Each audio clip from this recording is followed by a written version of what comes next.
Graça e paz da parte de Deus. Eu sou o pastor Ederson Silva e esse é o nosso canal no YouTube. Eu gostaria que você que não nos segue ainda, venha se inscrever no nosso canal aí no YouTube e também acionar aí o sininho das notificações. Esse canal tem como objetivo sempre trazer uma palavra de conhecimento ou uma reflexão ou uma mensagem de edificação aos vossos ouvintes. Amados, a palavra de Deus para o nosso coração está contida hoje no livro de Provérbios, capítulo de número 30, Provérbios 30, versículo ou verso de número 18 e 19. O versículo 18 diz assim: há três coisas maravilhosas. Em algumas versões diz: há três coisas misteriosas demais para mim. Quatro que não consigo entender. O caminho da águia no céu, o caminho da serpente sobre a rocha, o caminho do navio em alto mar e o caminho de um homem com uma virgem. Hoje eu quero falar a respeito desses dois versículos contidos em Provérbios, capítulo de número 30. Primeira coisa que nós precisamos entender é que o livro de Provérbios não foi escrito somente por Salomão. Nós sabemos que dentro desse livro também há palavra de sabedoria que foi deixada escrita por outros autores. O capítulo 30, em especial, vai mencionar pelo menos dois autores. É bem verdade que dentro da cultura judaica existe até uma discussão a respeito desses dois autores. Alguns acham que Agur e Lemuel é Salomão, que o nome Agur e o nome Lemuel é um pseudo para o nome Salomão. Mas dentro do aspecto teológico, nós entendemos que Agur não era Salomão, não era um pseudo para o nome Salomão. Alguns fatores interessantes que eu quero destacar aqui, antes de falar do verso 18 e verso 19. A primeira coisa que eu quero destacar é que Agur, ele habitava na região de Massá, e nós sabemos que essa região, biblicamente falando, a partir do capítulo 25 do livro do Gênesis, é exatamente a região que Ismael, que era filho de Abraão, passou a habitar. Há uma compreensão a respeito dessa região, porque se entende que Massá era um nome que se originava de um dos príncipes de Ismael, que no caso seria o sétimo príncipe de Ismael, que era Hadamassa.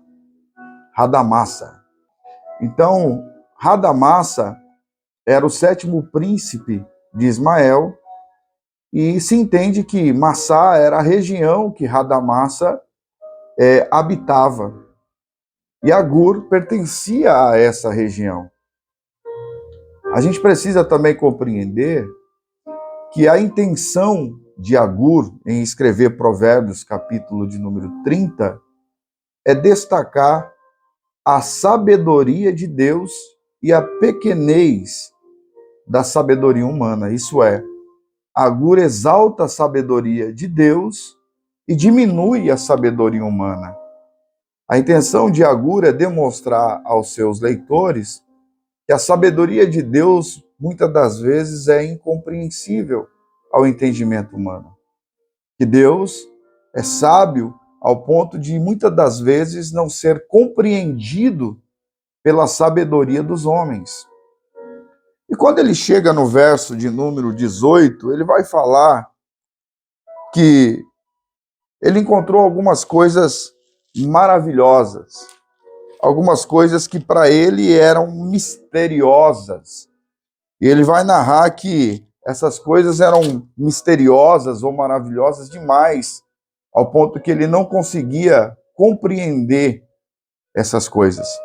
Ele disse: eu encontrei 3 coisas maravilhosas e a quarta que não consigo entender.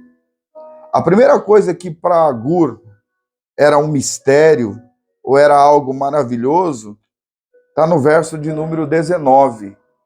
Agur diz assim: o caminho da águia no céu. O que Agur está dizendo é que ele achava maravilhosa o caminho em que a águia percorria no céu. Nós sabemos que a águia é uma das aves mais lindas, mais maravilhosas entre todas as aves que Deus criou. E quem sabe Agur olhava para o céu e ficava admirado ao observar o caminho que a águia percorria no céu. Um caminho aonde não era possível você talvez identificar esse caminho, porque a águia, entre todas as aves, ela é uma das aves que voa um pouco mais além das outras. Isso é, a águia tem um voo um pouco mais alto do que as aves comuns. E Agur está olhando para o céu e está dizendo: eu não consigo identificar o caminho da águia no céu. Eu não consigo ver qual direção que a águia voa, porque ela não deixa rastro no céu. Nós não podemos ver e identificar qual é a direção que ela toma. E tudo o que sabemos acerca da águia é que mesmo voando mais alto do que as outras aves, ela é a única ave que consegue enxergar a sua presa a quilômetros de distância. Então Agur fica maravilhoso com o caminho da águia no céu, porque ela consegue identificar aquilo que ela quer à distância de quilômetros da terra. E aqui eu quero abrir um parênteses para trazer uma palavra para o teu coração. Muitas das vezes nós devemos pedir ao Senhor que nos dê visão como a visão da águia. Enxergar como a águia. A águia não precisa estar na terra para identificar aquilo que ela quer, mas do alto céus ela consegue enxergar aquilo que ela quer para si. E muitas das vezes nós somos convidados a voar como a águia, como diz o profeta Isaías, que o Senhor dá força ao cansado, que o Senhor regenera, renova aquele que não tem nenhum vigor, que o Senhor faz subir como asas de águia. E o profeta Isaías diz: voarão e não se cansarão, caminharão e não se fadigarão. Nós sabemos que a águia é uma ave que passa a maior parte da sua vida em lugares altos. E é isso que Deus quer gerar no nosso coração. Deus quer colocar no nosso coração o desejo de estar em lugares altos.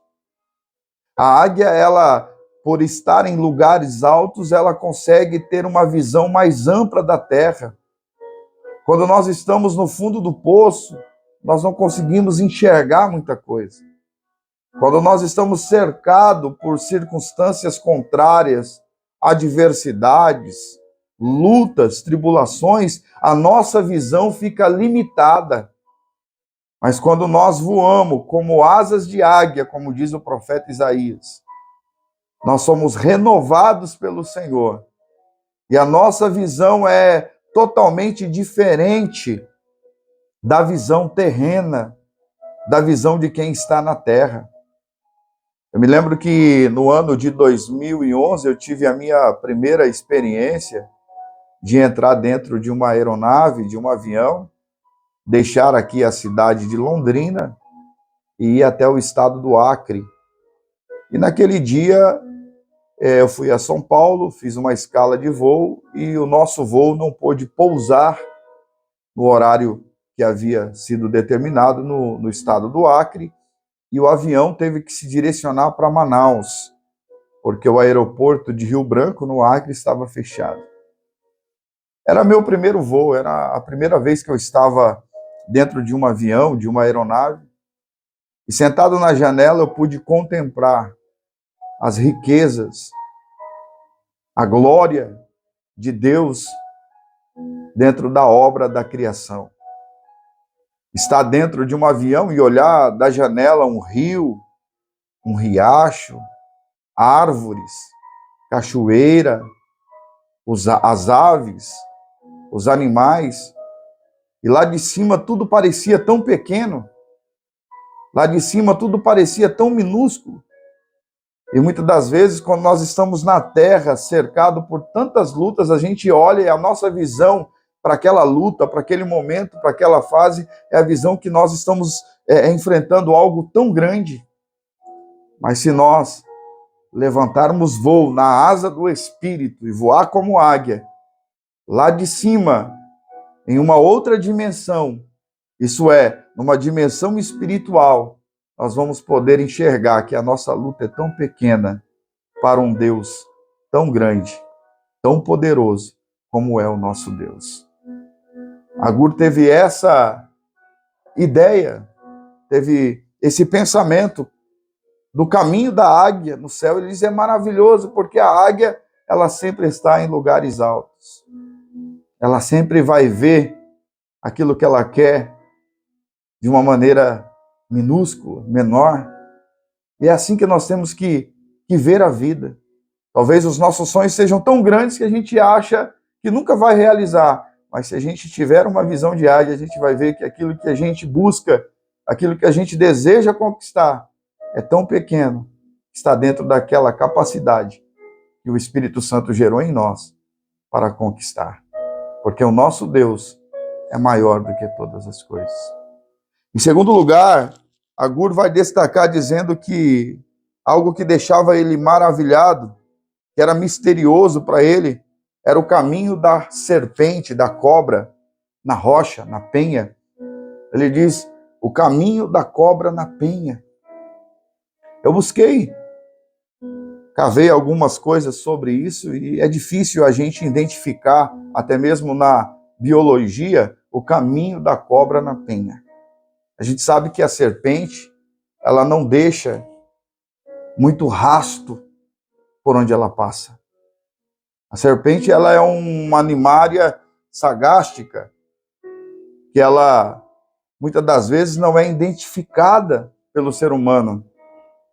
Ela vive se escondendo. Ela é uma animária, em algumas espécies, venenosa, mortal. E Agur usa essa comparação e eu fiquei pensando qual será o caminho da cobra na penha. E eu descobri que existem algumas serpentes, algumas espécies, que para marcar o caminho que ela percorre, ela exala o seu cheiro. Ela deixa uma substância que fica ali exalando o cheiro para que ela possa voltar pelo mesmo caminho que ela foi. E aqui talvez seja a maior representação de Satanás. Isso aqui é uma palavra de sabedoria para que o crente possa vigiar. Por quê? Porque o propósito de Satanás, ele é a antiga serpente, é deixar o seu cheiro no caminho que muitos passaram, para que, atraído pela essa substância, atraído por esse cheiro, o pecador possa voltar pelo mesmo caminho. É por isso que, quando alguém se converte e estava preso ao vício do álcool, o melhor a se fazer é cortar a volta dos bares que ele frequentava. Porque se ele passar na frente daquele bar que ele frequentava, ele vai sentir o cheiro da cobra, o cheiro da serpente, que ali representa o pecado. E ele pode ser atraído a voltar pelo mesmo caminho que ele passou. É por isso que alguém que deixou o vício das drogas, por vigilância, o melhor a se fazer é cortar os vínculos de amizade.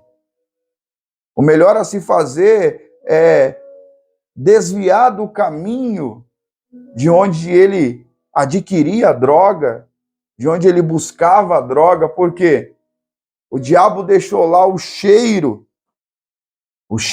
do pecado, espiritualmente falando, que pode atrair o pecador a voltar pelo mesmo caminho que um dia ele percorreu, a voltar pelo mesmo caminho que ele passou. E isso vale para qualquer área da nossa vida. Não é só para aquele que é viciado no álcool, ou foi viciado, ou aquele que foi viciado nas drogas, para aqueles que estavam na prostituição, para aqueles que estavam no crime. Independente de qual pecado que aquela pessoa viveu durante algum tempo, ele tem que se desviar desse caminho, porque a cobra, ela faz o seu caminho na penha, ela se esconde na intenção de deixar o seu cheiro e atrair o pecador a voltar pelo mesmo caminho que um dia ele passou. Em terceiro lugar, Agur vai falar o caminho do navio no meio do mar. A gente vê que o navio, ele é grande, né? Eu tive uma experiência lá nos meados de 2003, no Rio Grande do Sul, de entrar dentro de um navio e ir para o Uruguai. E é gigantesco. As pessoas não têm ideia, quem nunca andou em um navio não tem ideia da dimensão. A gente olhando de fora para dentro, a gente não tem ideia do tamanho que é a estrutura de um navio. Mas um grande navio é guiado por um pequeno leme. O que guia o navio no meio do mar é um pequeno leme. É aquele pequeno leme que dá direção para aquele navio chegar em terra firme. Sem o leme, o navio ele fica ao caos. Um navio sem leme é um navio sem direção, que não sabe se direcionar para qual direção, norte, sul, leste, oeste, ele vai tomar. Então, o caminho de um navio no meio do mar é maravilhoso, porque mesmo ele sendo tão grande, ele é guiado por um pequeno leme. E Deus nos ensina através dessa palavra. Quantas pessoas que se acham grandes como um navio, quantas pessoas que se acham poderosas como um navio, e tudo que Deus quer que nós compreendamos é que, por maior que seja um navio, ele é guiado por algo pequeno. E é por isso que Deus permitiu que o apóstolo Paulo escrevesse na sua carta aos Coríntios, capítulo 1, que Deus escolheu as coisas loucas desse mundo para confundir as sábias. Deus escolheu as coisas pequenas desse mundo para confundir as grandes. Deus escolheu as coisas desprezíveis desse mundo para aniquilar as que são. Então Deus tem usado tantas coisas pequenas diante dos nossos olhos para nos dar direcionamento. E às vezes a gente não está atento ao caminho que o navio deve tomar no meio do mar. Somos guiados por um pequeno leme.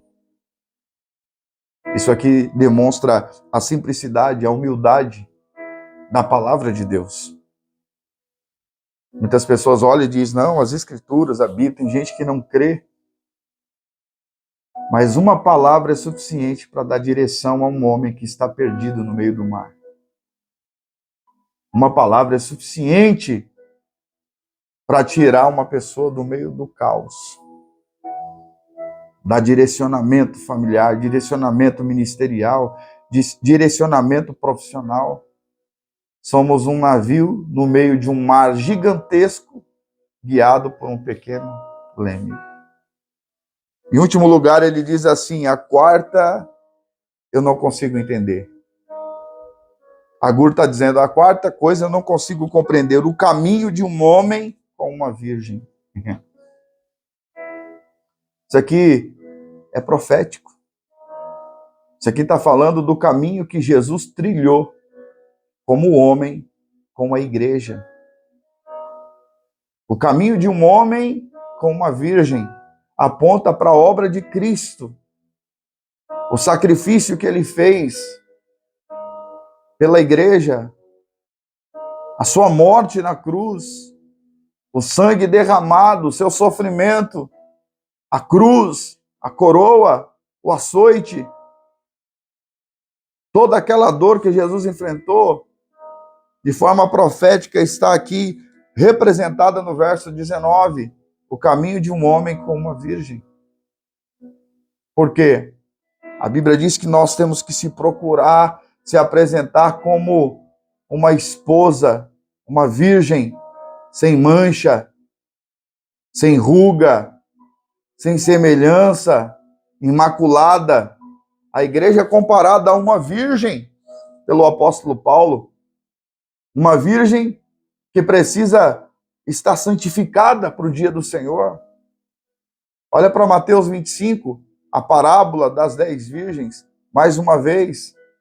Nós temos vários textos no Novo Testamento que nos mostra que a igreja é comparada com uma virgem. E esse homem é Cristo, o Senhor, que encarnou a palavra personificada, o Cristo que se fez homem.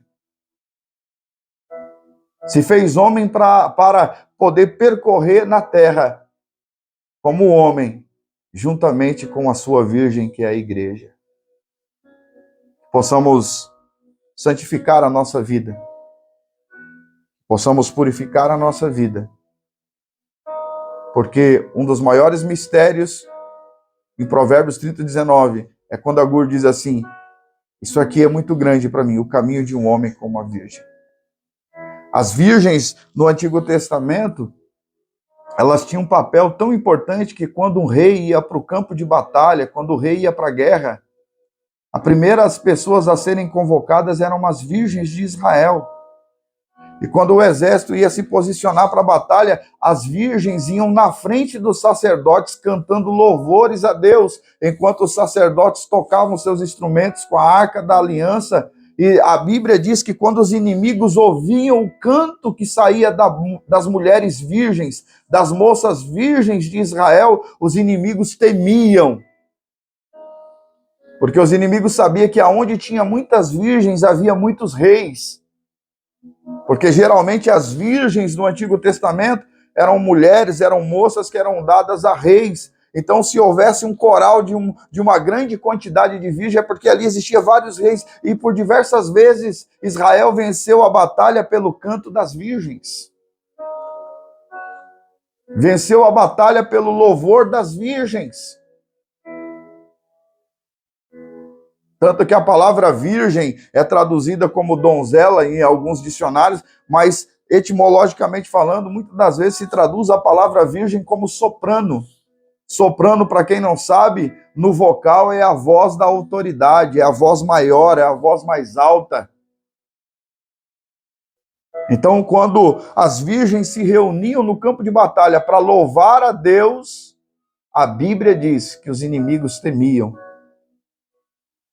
Esse é o caminho do homem com a virgem. Quando a virgem louva ao seu Deus, que é a igreja. Quando nós, como igreja, louvamos ao Senhor, o inimigo teme, porque sabe que o louvor de uma virgem é recebida no céu. Graça e paz da parte de Deus. Até o próximo vídeo. Deus vos abençoe.